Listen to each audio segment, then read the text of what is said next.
IAS पूजा खेडकर प्रकरणात रोज नवनवे खुलासे समोर येत आहेत. त्यातच एक धक्कादायक खुलासा समोर आलाय, तो म्हणजे YCM रुग्णालयातनं तिने काढलेलं जे सर्टिफिकेट होतं ते सर्टिफिकेट रेशन कार्ड दाखवून तिनं काढलं होतं. आणि या सगळ्या संदर्भात बातचीत करण्यासाठी माझ्यासोबत विजय कुंभार सर आहेत. सर, रेशन कार्ड दाखवून असं सर्टिफिकेट YCM मधनं मिळवलं असं समोर आलंय, काय नेमकी त्याबाबत माहिती आहे?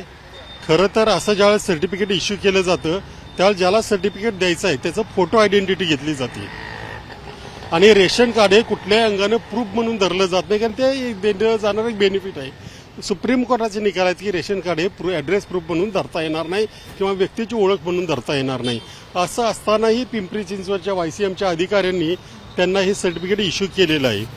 इतकंच नव्हे तर यासाठी त्यांनी 2 अर्ज केले होते. एक औंध हॉस्पिटलला केला होता आणि एक पिंपरी चिंचवडला केला होता.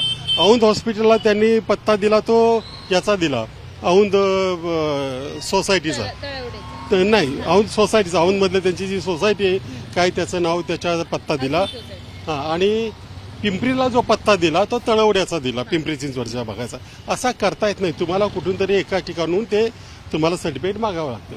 त्यांच्याकडे ऑलरेडी नगरहून सर्टिफिकेट मिळालेलं आहे. त्यांना असं म्हणतात ते आपल्याला कुणाला बघायला मिळालेलं नाही. असं असेल तर आणखी सर्टिफिकेटची गरज काय, हा आणखी एक प्रश्न होतो. शिवाय त्यांनी 23 ऑगस्ट 2022ला औंधला अर्ज केला या सर्टिफिकेटसाठी आणि दुसऱ्या दिवशी 24 ऑगस्टला त्यांना पिंपरी चिंचवड सर्टिफिकेट मिळालं. तर आता हे जे कुठले पुरावे न तपासता, त्यांच्या पत्त्याचा पुरावा न घेता जे पिंपरी चिंचवडच्या अधिकाऱ्यांनी केलं त्याची चौकशी केली पाहिजे. बाकी चौकशी राज्य शासन करेलच, केंद्र शासन करेलच, परंतु पिंपरीच्या अधिकाऱ्यांनी जे केलं, काही न बघता त्यांना दिलं, तर त्याची चौकशी झाली पाहिजे, असं झाली पाहिजे. आयुक्तांनी ती केली पाहिजे. आता तिचे 4 सर्टिफिकेट 4 वेगवेगळ्या ऍड्रेसवर आपल्याला दिसत आहेत. 2 पाथर्डीच्या ऍड्रेसवर आहे, एक तळवडे आणि एक औंधच्या ऍड्रेसवर आहे. हे असं शक्य आहे सगळं? असं शक्य नाही. याने तर मग काय मी प्रत्येक जिल्ह्यातलं वेगळं सर्टिफिकेट आणेल, त्याने काय होणार आहे? त्याने म्हणजे उलट ते फसवाफसवीला जागा नको म्हणूनच फोटो आयडेंटिटीचं त्याच्यामध्ये क्लॉज टाकलेला आहे. पण तो न पाळता या अधिकाऱ्यांनी त्यांना सर्टिफिकेट दिलेलं आहे.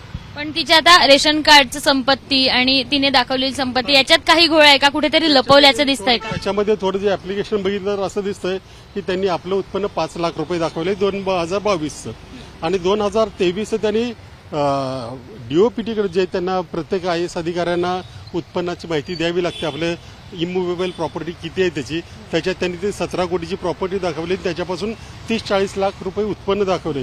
ती माहिती याच्यात लपवलेली दिसते. त्याच्यामुळे ते मल्टिपल असे त्यांनी याच्यात गुन्हे केलेले आहेत असं दिसून येते. आता या सगळ्या प्रकरणात YCM मधले कोणी दोषी आहेत किंवा त्यांचा काही सहभाग आहे असं वाटतं? निश्चितपणे तुम्ही फोटो आयडेंटिटी न बघता त्यांना सर्टिफिकेट दिलंच कसं? तुम्ही काय तपासलं?